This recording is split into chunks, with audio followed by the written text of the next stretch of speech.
Haleluya, puji Tuhan, salam sejahtera bagi kita semua, keluarga GPDI LSD Magelang. Kita mengucap syukur kepada Tuhan, kembali hari ini kita menikmati kebenaran firman-Nya.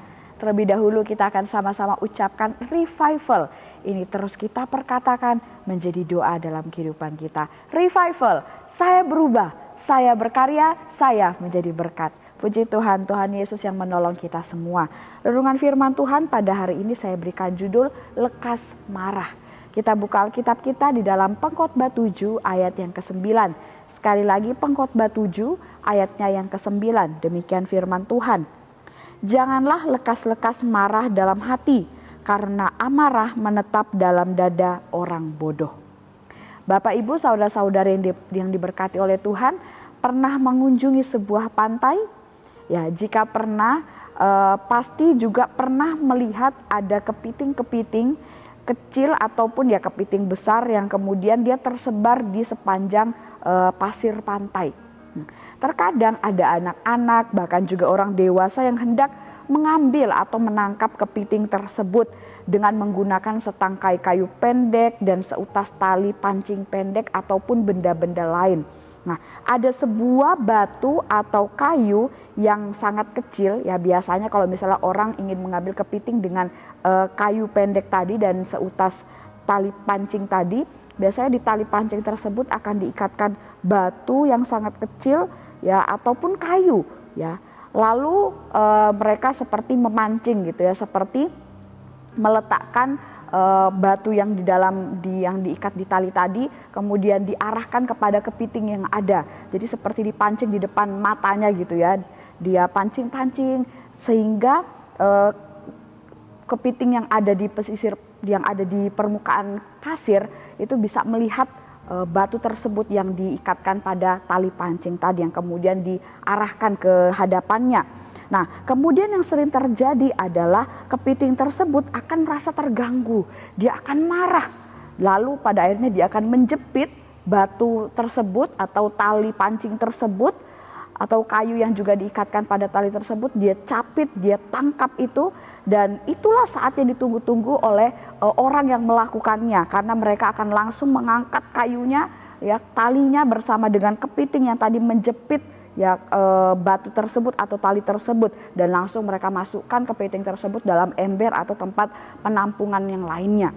Nah, akhirnya kepiting itu berhasil ditangkap. Karena apa? Karena dia berhasil dipancing sehingga dia jadi marah dan kemudian dia mencapit tali pancing tersebut dan akhirnya dia tertangkap.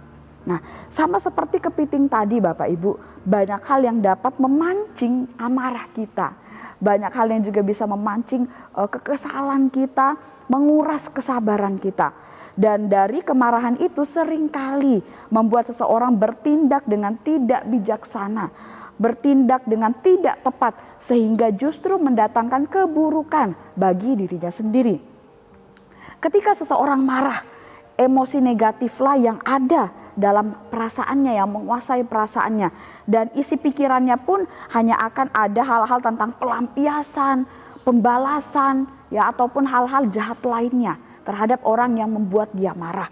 Nah, jika kita mengerti kebenaran firman Tuhan, setelah kita berperasaan dan berpikir seperti tadi ya, penuh dengan emosi, amarah, kita pasti akan merasa menyesal. Kita pasti akan merasa bersalah kalau kita memiliki hal itu. Jika benar-benar kita mengikuti firman Tuhan, mentaati firman Tuhan. Karena kita tahu bahwa perasaan dan pikiran yang penuh dengan emosi, penuh dengan kemarahan itu adalah sesuatu yang tidak baik, tidak berkenan di hadapan Tuhan.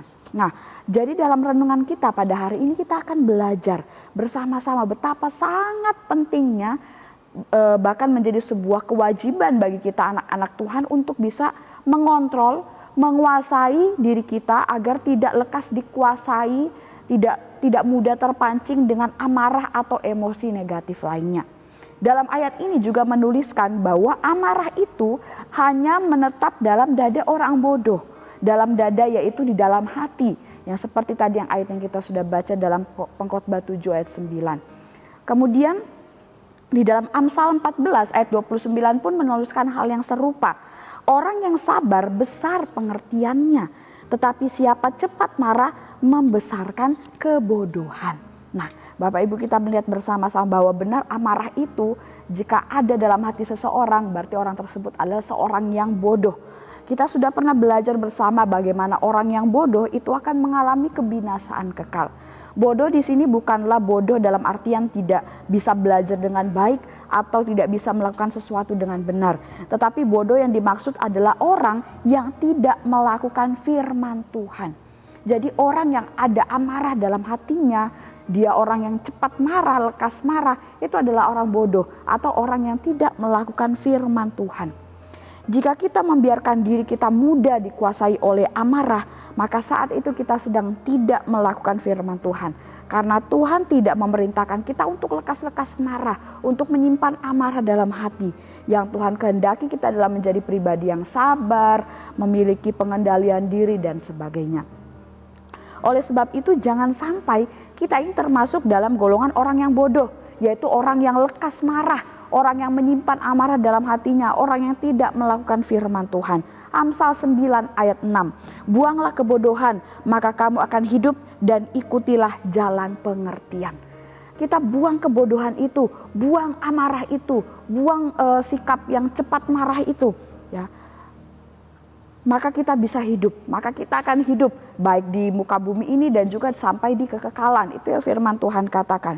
Kita harus tahu Bapak Ibu, kita harus sadari bahwa ada akibat yang sangat bahaya ya dari lekas marah atau dari orang yang mudah sekali marah, cepat tersulut emosinya, dan juga orang yang menyimpan amarah dalam hatinya. Ada akibat yang sangat bahaya dan kita harus waspada, bahkan kita harus menghindarinya supaya kita tidak terkena bahaya tersebut. Yang pertama, tidak mendapat pengampunan dari Allah. Matius 6 ayat 14 sampai ayat 15. Karena jikalau kamu mengampuni kesalahan orang, Bapamu yang di sorga akan mengampuni kamu juga. Tetapi jikalau kamu tidak mengampuni orang, Bapamu juga tidak akan mengampuni kesalahanmu.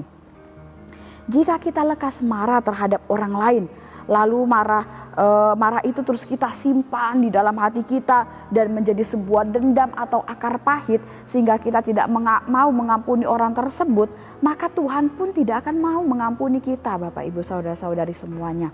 Atau ada orang yang tidak kita sukai, ya kita kesal dengan orang tersebut, ya kita tidak nyaman dengan orang tersebut. Ada hal-hal yang tentang dirinya yang bisa saja membuat kita marah, bisa saja membuat kita kesal. Nah, jika itu kita terus simpan dalam hati kita, ya ketika kita bertemu dengan orang tersebut, walaupun dia tidak melakukan apa-apa ya, tapi memang kita yang tidak senang dengan orang tersebut, kita bisa jadi tiba-tiba marah dengan adanya orang tersebut. Kenapa dia datang lagi? Aduh, ada dia, saya kesal dan lain sebagainya.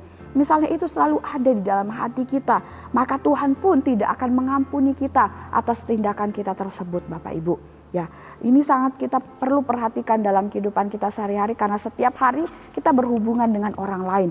Jangan sampai kita menjadi pribadi yang tidak mendapat pengampunan dari Allah karena kita menyimpan ya amarah di dalam hati kita. Kemudian akibat berbahaya yang kedua, yaitu adalah dijauhi oleh banyak orang. Semakin sering kita marah-marah, maka semakin banyak pula sahabat atau orang-orang terdekat kita yang bisa saja meninggalkan kita. Meskipun itu adalah atasan, pimpinan, pemerintah, kepala keluarga atau ketua, tetapi jika dia adalah orang yang kemudian memiliki temperamen yang lekas marah, maka orang-orang di sekitarnya pun juga akan menjadi sangat tidak nyaman, merasa risih, terganggu dan sangat tidak suka ya. Walaupun dia adalah pimpinannya, walaupun dia adalah ketuanya, tapi jika ketua ini, pemimpin ini, orang yang punya otoritas tapi memiliki sikap yang lekas marah, menyimpan amarah dalam hatinya, orang-orang lain pun, bawahan-bawahannya pun, atau orang terdekatnya pun pasti tidak akan suka, tidak akan merasa nyaman dekat dengan orang tersebut. Ya, bahkan bisa mengkritik, memandang buruk, memandang rendah, meninggalkan dan menjauhi orang-orang tersebut. Nah, Amsal 25 ayat 24, lebih baik tinggal pada sudut sotoh rumah daripada diam serumah dengan perempuan yang suka bertengkar. Nah, ayat ini hanyalah contoh Bapak Ibu tentang bagaimana orang-orang tidak akan setuju jika harus berdampingan dengan orang yang lekas marah. suka bertengkar karena amarahnya menguasai dirinya itu, pasti orang tidak akan senang. Lebih baik dia tinggal di sudut rumah ya daripada harus satu rumah dengan orang yang suka marah-marah, orang yang suka bertengkar. Tidak hanya perempuan saja, tapi bisa pria juga. Nah, di sini kita belajar bagaimana ketika kita memiliki sikap yang lekas marah, juga menyimpan amarah dalam hati kita, pasti orang di sekitar kita pun tidak akan merasa nyaman dan bisa menjauhi kita semuanya. Oleh sebab itu, mari dari renungan firman Tuhan hari ini kita sama-sama belajar betapa pentingnya kita mengendalikan diri kita, tidak mudah tersulut amarah, tidak mudah marah-marah. Ya, kita juga tidak mudah kemudian menyimpan amarah itu dalam hati kita berlarut-larut. Nah, jika kita tahu kebenaran, pasti kita tidak akan melakukannya. Karena apa? Karena ada bahaya yang sangat luar biasa, akibat yang sangat parah jika kita menjadi pribadi yang lekas-lekas marah dan juga menyimpan amarah itu dalam hati kita. Kita tidak akan mendapatkan pengampunan dari Allah dan bahkan kita akan dijauhi oleh orang-orang di sekitar kita. Oleh sebab itu mari kita lakukan kebenaran firman Tuhan ini jika kita mau terus hidup, baik hidup di dalam muka bumi ini dan juga kita hidup di dalam kekekalan. Puji Tuhan, Tuhan Yesus memberkati kita semua melalui renungan firman Tuhan pada hari ini. Terima kasih bagi Bapak Ibu yang telah mengikuti renungan 79, kiranya menjadi berkat bagi kita semua. Bapak Ibu saudara-saudari yang ingin didoakan untuk pokok doa tertentu atau ingin menceritakan kesaksian, baik mujizat kesembuhan, pemulihan masalah keluarga dan lain-lain, dapat disalurkan melalui chat WhatsApp di nomor 0813 27420088. Mari kita sama-sama berdoa. Kami mengucap syukur Tuhan buat kebenaran firman-Mu pada hari ini yang mengingatkan kami untuk kami menguasai diri kami. Kami tidak menjadi pribadi yang lekas-lekas marah, apalagi menyimpan amarah itu dalam hati kami. Tolong kami Tuhan, penuhi hati dan pikiran kami, seluruh kehidupan kami dengan kasih-Mu. Dan kami juga pun dapat mempraktekkan kasih itu dalam setiap kehidupan kami. Kau berkati setiap jemaat Tuhan yang ada di GPD LCD Magelang. Biarlah hidup kami semakin hari kami semakin cinta akan Tuhan dan semakin setia melayani Tuhan. Tuhan adalah setia. Ia akan menguatkan hati keluarga GPD LCD Magelang dan memelihara kami terhadap yang jahat. Kami aminkan dan terima firman-Mu ini dengan penuh ucapan syukur dan sukacita. Dalam nama Yesus. Haleluya. Amin.